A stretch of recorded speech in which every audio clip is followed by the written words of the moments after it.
Just a quick recap. Zakira is the only daughter of Kiki, the meerkat-standing cheetah. Kiki was accidentally injured by her mom as a cub, and why she stands like that. Due to a breeder's contract, Zakira went off to another project. And if you recall, we had a fundraiser to bring Zakira back to Running Wild Conservation. Well, that was years ago. Fast forward many more, and here's what happened. Zakira went into heat or estrus and selected Gabriel as her mate.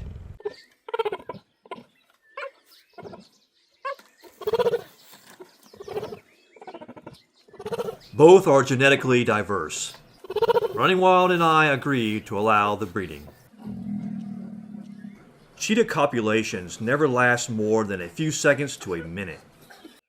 There were only 2 matings, but it was enough. It looks like Gabriel could use a cigarette right about now. And Zakira seemed impressed. Then something miraculous happens. Count down the pregnancy from 90 to 95 days, and the miracle happens. With familiarity with your animals, you can visibly tell when they're pregnant.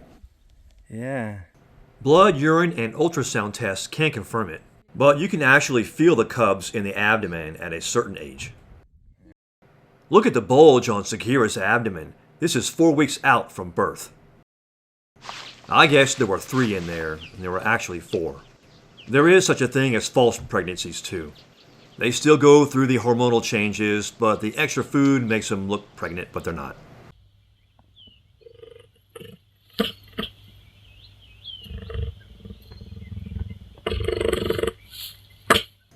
At 94 days, Zakira experienced contractions. This went on for over 12 hours, and then the vets had to be called in. One of the cubs was passing through feet first and stuck. An emergency C-section was ordered.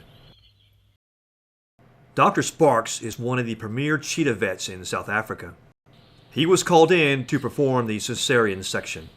If surgery, scalpels, organs, and blood make you squeamish, please turn away and fast forward. A C-section is required when natural birth isn't possible. It involves carefully cutting open the mother's abdomen and uterus to expose the embryonic sacs.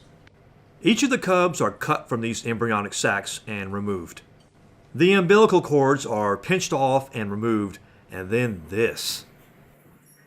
With cub in hand, forceful thrusts downward to remove amniotic fluid from the mouth, nose, and air passageways. Honestly, when I saw this, I was shocked. In my opinion, this method might cause internal organ damage or brain concussions. Yes, cheetah moms sometimes stand when giving birth, and the shock of the fall wakes them up and stimulates breathing. As this video shows from the Metro Richmond Zoo in Virginia 10 years ago. But no cheetah cub falls this fast. That prompted me to do some research online. We're go, same type, we're go. Okay, Neil, we can see you coming down the ladder now. Okay, Neil, we can see you coming. Although the surface appears to be very, very fine-grained as you get close to it. It's almost like a powder. During the 1960s Gemini, Mercury, and Apollo missions, centrifuge training was essential for astronauts. Adjusting to positive and negative G-forces in a rotational manner was critical for their survival. But like anything, there are limits to the body. Sudden, frequent, and prolonged G-forces can cause permanent damage. First, there is a narrowing of the sight. Then grey out. Next comes blackout, followed by loss of hearing and, in some cases, loss of consciousness. It's the negative G-forces these cubs experienced that concerned me. The sudden rush of fluid in the upper body could cause injury.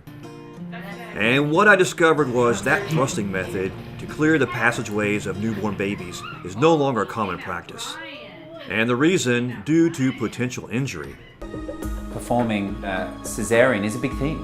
It's putting a dog that's already massively pregnant under anesthetic. It means that the puppies are also under anesthetic. Nothing about this is natural. Okay, team, everyone ready?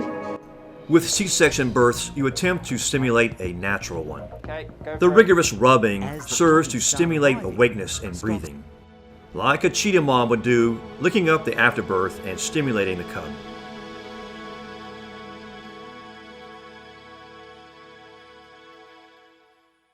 In South Africa, the thrust method to clear the air passageways of newborn C-section babies is still in practice. Today, most doctors and vets use the suction method, which I prefer. Sick little one, but that's okay. We're gonna try. In critical cases, mouth-to-mouth is used to get them breathing.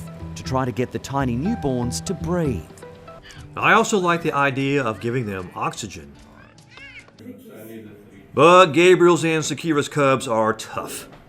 After some prolonged vigorous rubbing, 3 of the cubs began breathing on their own to start their life's journey.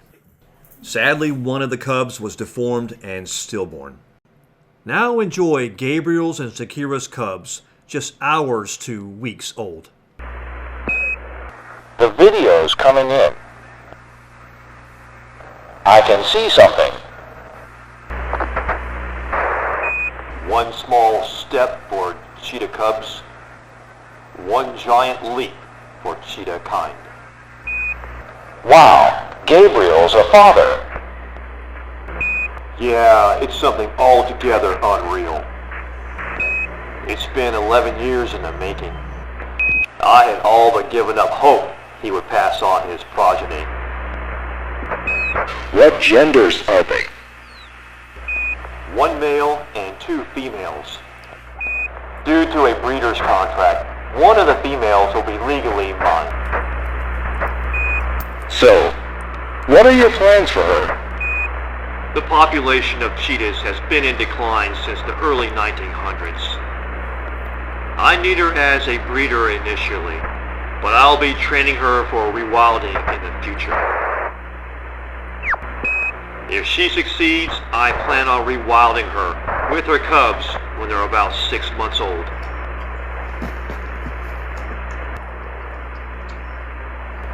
Wow, a respectable endangered species breeding and rewilding project. That's commendable. Some of these cheetahs are legally mine, but I consider them the world's gift. I plan on giving back as many as I can to this world. I just pray I succeed. Enjoy Zakira and her cubs video feed, provided by Running Wild Conservation Mission Control. This is the Cheetah Whisperer from Mission Cheetah, signing out.